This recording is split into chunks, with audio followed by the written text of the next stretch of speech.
Hello students, welcome all of you to our YouTube channel partners tutorial. आज का हमारा topic है matrices.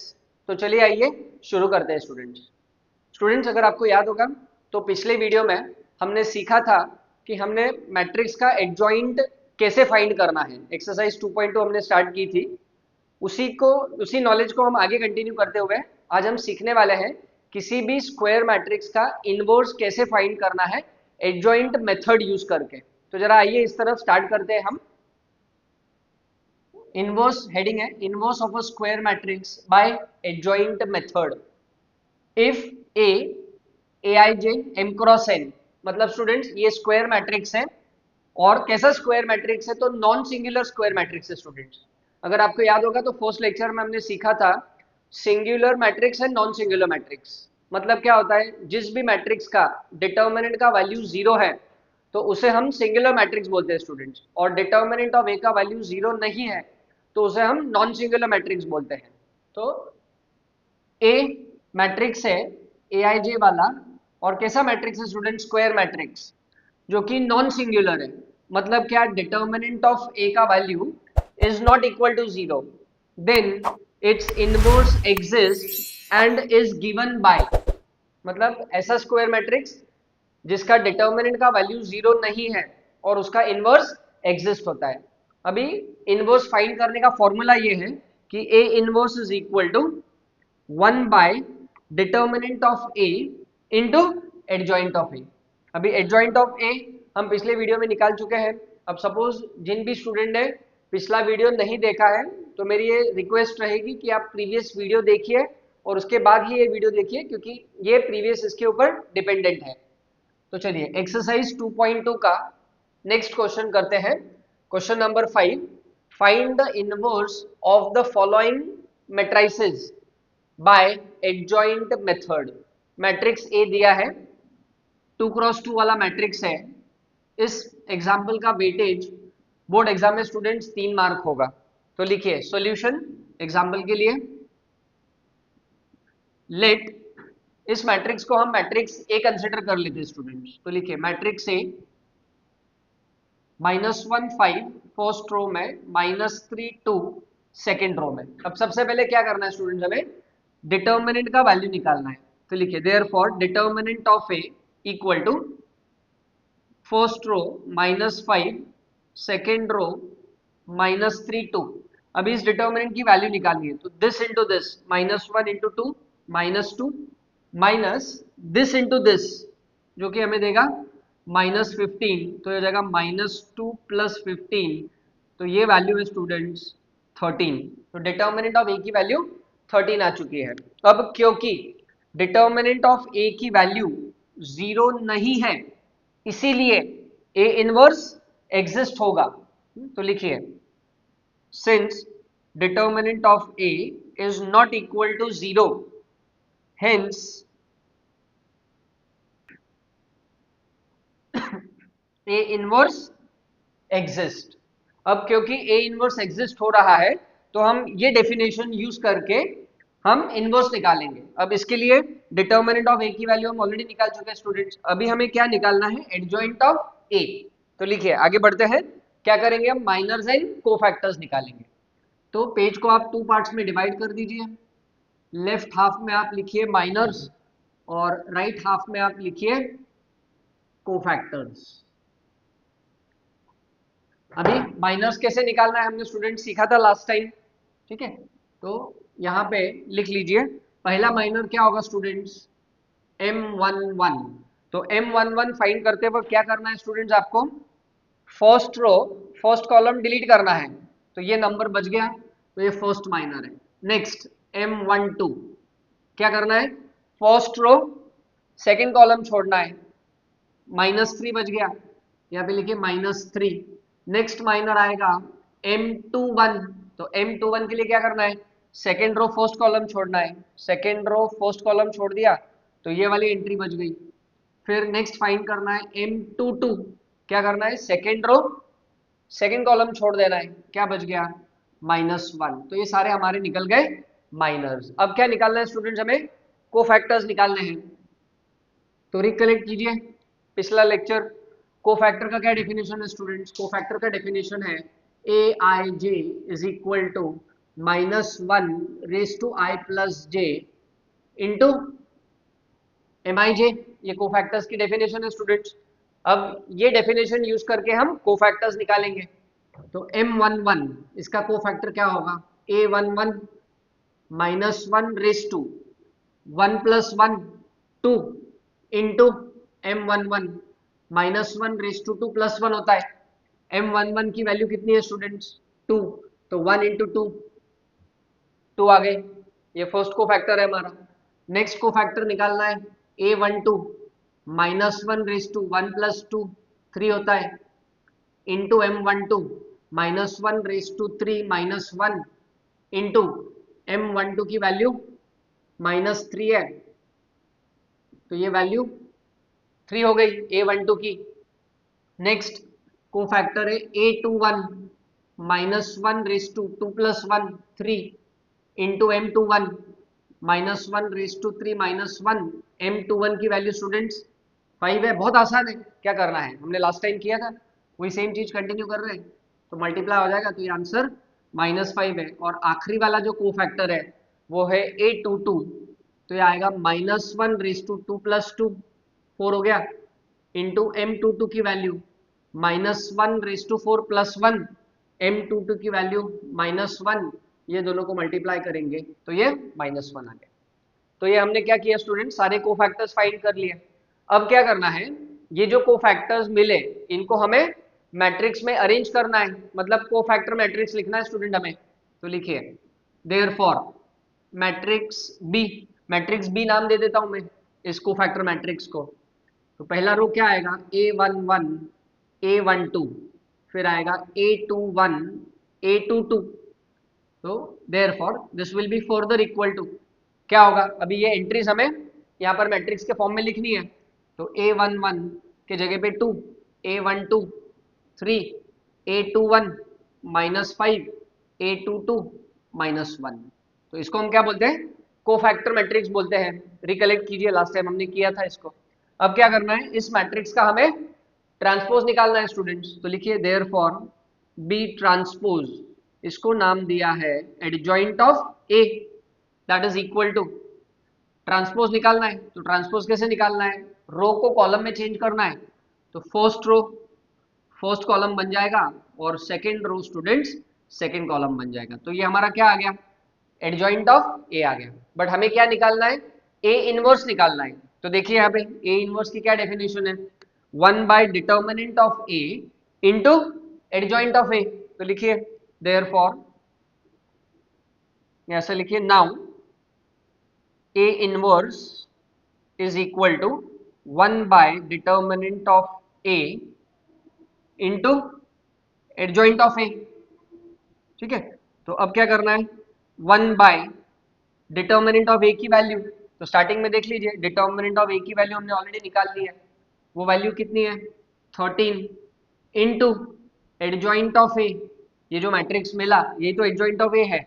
तो इसका फर्स्ट रो है 2 -5 एंड सेकेंड रो है 3 -1। तो इसी के साथ हमें ए इनवर्स मिल गया।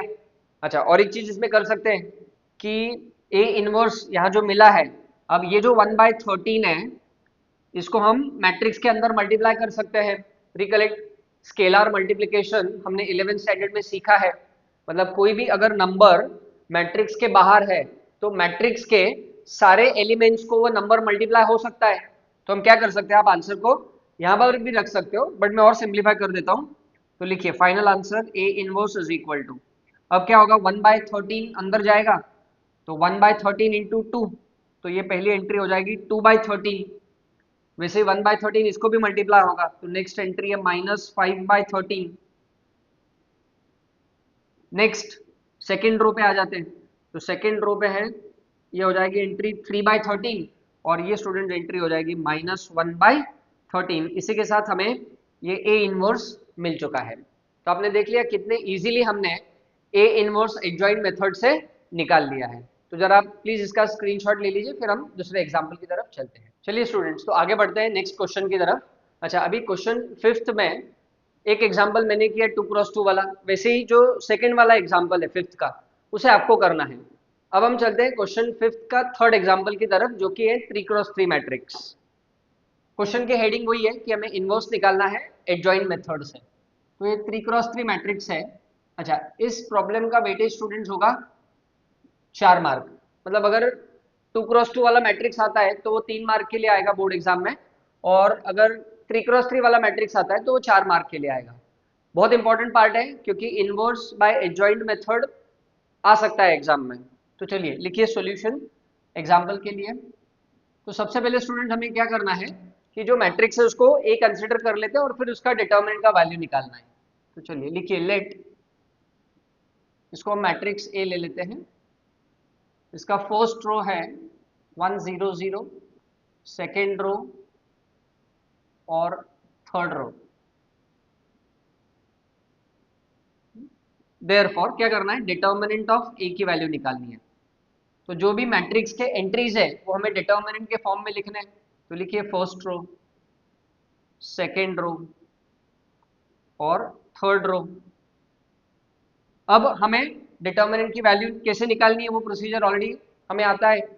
तो देख लीजिए यहाँ पे, ध्यान दे दीजिए आप। यहाँ पे डिटर्मिनेंट ऑफ ए क्या करना है हमें, साइन कन्वेंशन आपको पता है। यहाँ पे ये पॉजिटिव नेगेटिव पॉजिटिव एक्सपांड करना है अलोंग द फर्स्ट रो। तो सबसे पहले हम ये एंट्री 1 लिखेंगे। फिर क्या करना है, फर्स्ट रो फर्स्ट कॉलम आपको छोड़ देना है और फिर क्रॉस मल्टीप्लाई करना है। तो दिस इंटू दिस, तो 3 इंटू -1 ये आएगा -3, माइनस दिस इंटू दिस 0। अच्छा, अभी अगले दो एंट्रीज तो ऑलरेडी 0 है, फिर भी लिख देते हैं -0। अच्छा, ये रो ये कॉलम छोड़ेंगे। अच्छा, जो भी आंसर आएगा क्रॉस मल्टीप्लाई करने के बाद वो 0 से मल्टीप्लाइड है, तो वो शो करने की जरूरत नहीं है वो प्रोसीजर। प्लस अगली एंट्री भी 0 है तो ये भी शो करने की जरूरत नहीं, क्योंकि 0 आप किसी से भी मल्टीप्लाई करो तो वो 0 ही रहने वाला है। तो इस डिटर्मिनेंट की वैल्यू क्या है स्टूडेंट्स, डिटर्मिनेंट ऑफ ए की वैल्यू है -3। अब क्योंकि -3 0 के समान नहीं है या 0 के इक्वल नहीं है, determinant of A is not equal to 0, hence हमें ऐसा लिखना है स्टूडेंट्स एग्जाम में, hence A inverse exist. A inverse तभी एग्जिस्ट होगा जब डिटर्मिनेंट की वैल्यू 0 नहीं है। अगर डिटर्मिनेंट की वैल्यू 0 है तो ए इनवर्स कभी भी एग्जिस्ट नहीं होगा, हम फाइंड नहीं कर पाएंगे। तो चलिए अब ए इनवर्स एग्जिस्ट हो रहा है, अब हमें क्या करना है, एडजॉइंट मेथड है तो सारे माइनर्स और कोफैक्टर्स निकालने हैं। तो लिख लीजिए आप, इसके बाद लेफ्ट हैंड साइड पे लिखिए माइनर्स और यहां पर इस तरफ लिख दीजिए कोफैक्टर स्टूडेंट्स। अभी माइनर्स निकालना चालू कर देते हैं हम। तो फर्स्ट माइनर क्या होगा स्टूडेंट्स, M11। M11 के लिए क्या करना है, फर्स्ट रो फर्स्ट कॉलम छोड़ देना है आपको, ठीक है। तो मैं फर्स्ट रो फर्स्ट कॉलम छोड़ दिया, चलो ठीक है, लिख के दिखा देता हूँ, डिटेल में दिखा देता हूँ। चलो M11, तो फर्स्ट रो फर्स्ट कॉलम छोड़ दिया तो क्या बच गया, लिखिए 3 0 2 -1। इस डिटर्मिनेंट की वैल्यू निकालनी है तो this into this -3 minus this into this 2 into 0, 0 होता है तो ये एंट्री -3 है। नेक्स्ट माइनर निकालते हैं M12, फिर उसके बाद आएगा M13। M12 के लिए क्या करना है स्टूडेंट्स, हमें first row second column eliminate करना है, डिलीट करना है। तो क्या एंट्रीज बचेगी, लिखिए 3 0 5 -1, ये 4 एंट्रीज बच जाएगी डिटर्मिनेंट में। वापस दिस इंटू दिस, तो क्या मिलेगा -3, दिस इंटू दिस 0। तो M12 की वैल्यू -3 है। M13 की तरफ बढ़ते हैं तो क्या करना है, first row third column delete कर देना है। तो क्या बच गया स्टूडेंट्स यहाँ पर 3 3 5 2। इस डिटर्मिनेंट की वैल्यू निकालनी है हमें, तो this into this 6 minus this into this 15, बीच में माइनस साइन आएगी। अभी 6 -15, तो ये एंट्री कितनी हो गई, नेक्स्ट माइनर है -9। M13 की वैल्यू स्टूडेंट्स -9 आ गई है। नेक्स्ट चलते हैं M21 M22 और M23 की तरफ। M21 में क्या करना है, सेकेंड रो फर्स्ट कॉलम छोड़ देना है तो क्या बचेगा 0 0 2 माइनस 1 लिखिए 0 0, 2 माइनस 1, तो क्या करना है, this into this 0 minus this into this भी 0, तो M21 की वैल्यू 0 आ गई स्टूडेंट्स। M22 में क्या करना है, सेकेंड रो सेकेंड कॉलम छोड़ देना है, सेकेंड रो सेकेंड कॉलम, तो कॉर्नर वाली एंट्रीज बचेंगी, तो लिखिए क्या बचेगा 1 0 5 माइनस 1, डिटर्मिनेंट की वैल्यू निकालनी है, this into this minus 1 minus this into this 0 देगा, तो माइनस 1 रहने दीजिए आप। नेक्स्ट माइनर निकालेंगे M23, तो क्या करना है, सेकेंड रो थर्ड कॉलम छोड़ देना है, तो क्या बचेगा 1 0 5 2, ऐसे आप नंबर्स याद कर लीजिए, क्या बच गया 1 0 5 2 लिख दिया। इस डिटर्मिनेंट की वैल्यू निकालनी है, this into this 2 minus 0 this into this, तो ये नेक्स्ट माइनर M23 क्या आ गया स्टूडेंट्स, 2 आ गया। नेक्स्ट क्या करेंगे हम, M31 M32 और M33 निकालना है, तो अभी M31 की वैल्यू, तो क्या करना है, थर्ड रो और फर्स्ट कॉलम छोड़ देना है, तो क्या बच गया 0 0 3 0 0 0 3 0, इस डिटर्मिनेंट की वैल्यू 0 आएगी, this into this minus this into this. Next M32 third row second column छोड़ना है, थर्ड रो सेकेंड कॉलम छोड़ना है, तो 1 3 0 0, डिटर्मिनेंट की वैल्यू निकालनी है, दिस इंटू दिस, ये भी 0 ही आएगी। और आखिरी का जो माइनर है वो स्टूडेंट्स M33, तो क्या करना है, थर्ड रो थर्ड कॉलम छोड़ना है, तो क्या बच गया, लिखिए 1 0 3 3, इस डिटर्मिनेंट की वैल्यू निकालनी है अभी हमें, this into this 3 minus this into this 0 होता है, तो वो माइनर 3 हो गया। अभी हम जब मैंने प्रीवियस लेक्चर लिया था, प्रीवियस वीडियो लेक्चर था, उसमें मैंने सारे माइनर्स भी आपको डिटेल में फाइंड करके दिखाए थे क्रॉस मल्टीप्लाई के साथ, इसलिए मैं थोड़ा डायरेक्टली कर रहा हूँ यहाँ।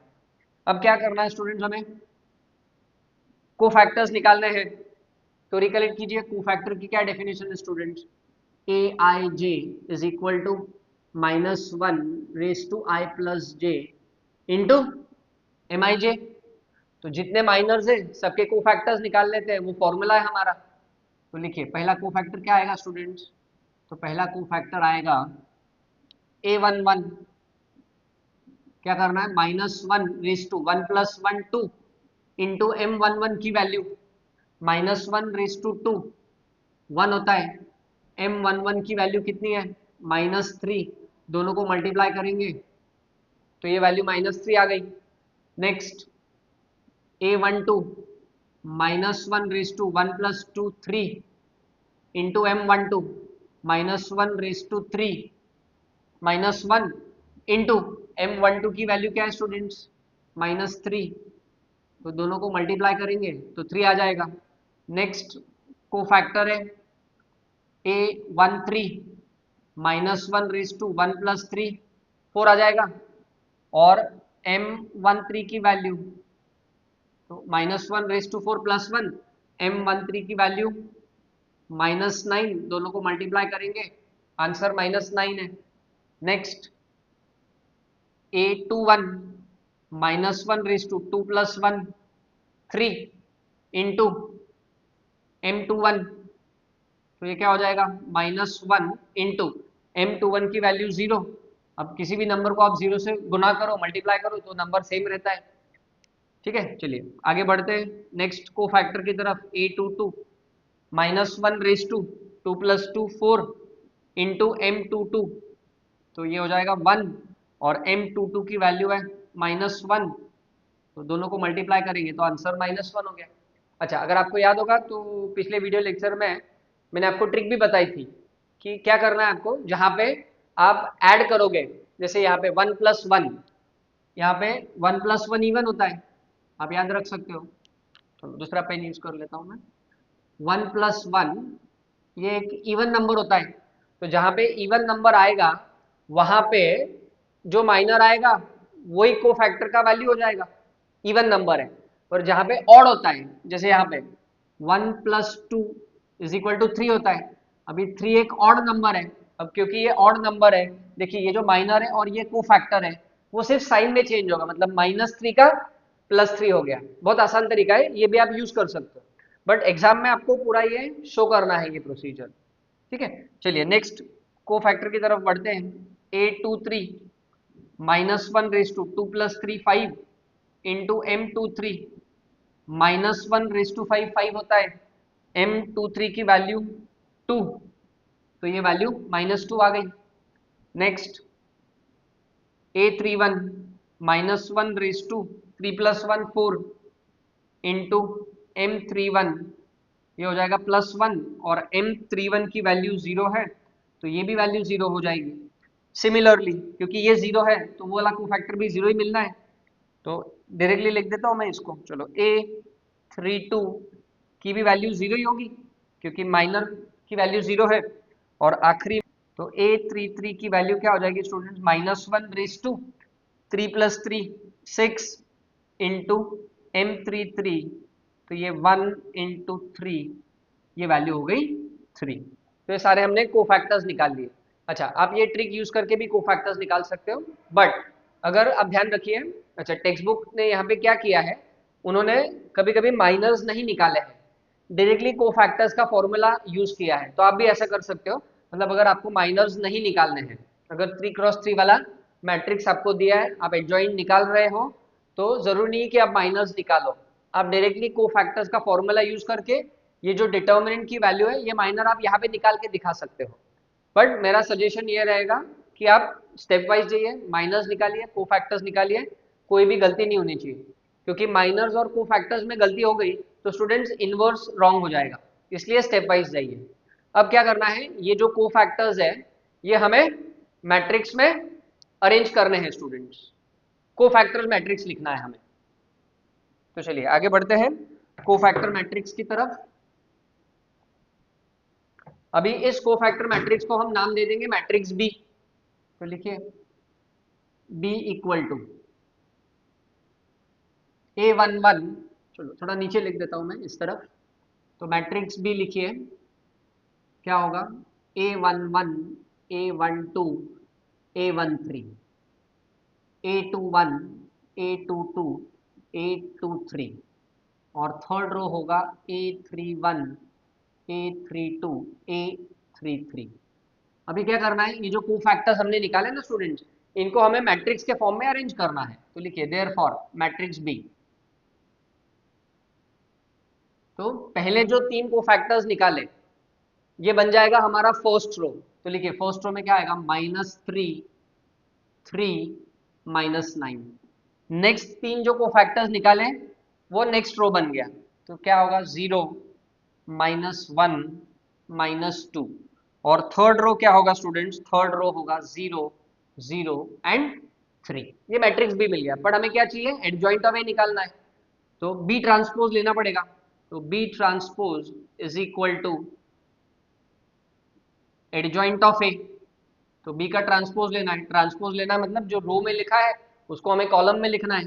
तो फर्स्ट रो हमारा फर्स्ट कॉलम बन जाएगा स्टूडेंट, सेकेंड रो हमारा सेकेंड कॉलम बन जाएगा, और थर्ड रो हमारा थर्ड कॉलम बन जाएगा स्टूडेंट। ये तो B transpose adjoint of A students क्या हो गया, -3 3 -9, फर्स्ट कॉलम मतलब बी का ट्रांसपोज हमने फाइंड कर लिया, ठीक है।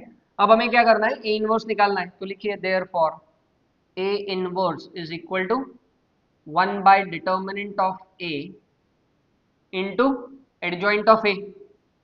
तो therefore A inverse is equal to 1 by determinant of A की वैल्यू क्या है स्टूडेंट्स, देखिए हमें डिटर्मिनेंट ऑफ ए की वैल्यू आई -3, तो यहाँ पे लिखेंगे -3 into adjoint of A matrix. अभी एडजॉइंट ऑफ ए मैट्रिक्स क्या है, लिखिए -3 0 0 3 -1 0 -9 -2 एंड 3। ये और एक चीज हम कर सकते हैं इसमें, ये हमें ए इनवर्स मिल चुका है, जैसे हमने प्रीवियस एग्जाम्पल में कैसे 1/3 जो फ्रैक्शन था वो हम अंदर लेके गए, अब हम ऐसा करेंगे ये माइनस साइन को हम अंदर लेके जाते हैं, 1/3 को बाहर ही रखते हैं। तो यहाँ पे क्या मिलेगा स्टूडेंट्स, ए इनवर्स जो है हमारा क्या होगा, 1/3 एज इट इज रहेगा। अब हम क्या करते हैं, ये जो माइनस साइन है वो अंदर लेके जाते हैं, और मैट्रिक्स के सारे एंट्रीज को मल्टीप्लाई हो जाएगा, तो ये फर्स्ट रो क्या हो जाएगा 3 थोड़ा जरा मैं यहाँ पे लिख देता हूँ, तो यहाँ पे हो जाएगा 3 0 0, सिर्फ साइन चेंज हो जाएगी, माइनस साइन अंदर लेके जा रहा है, 1/3 बाहर ही रखा है मैंने।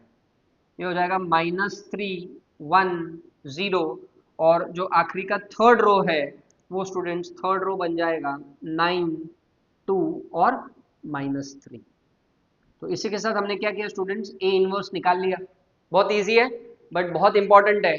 तो स्टूडेंट्स ऐसा प्रोसीजर है, हमें इनवर्स बाय एडजॉइंट मेथड निकालना है।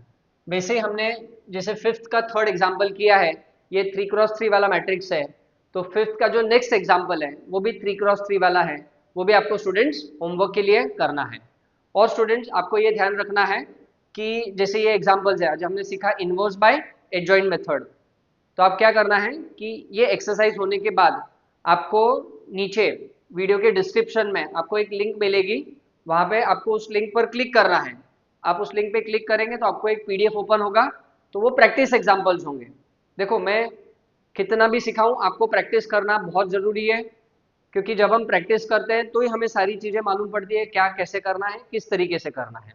तो आप ये ध्यान रखिए। और आज का वीडियो अगर आपको पसंद आया होगा तो प्लीज़ शेयर करिए, लाइक करिए और सब्सक्राइब करिए। धन्यवाद।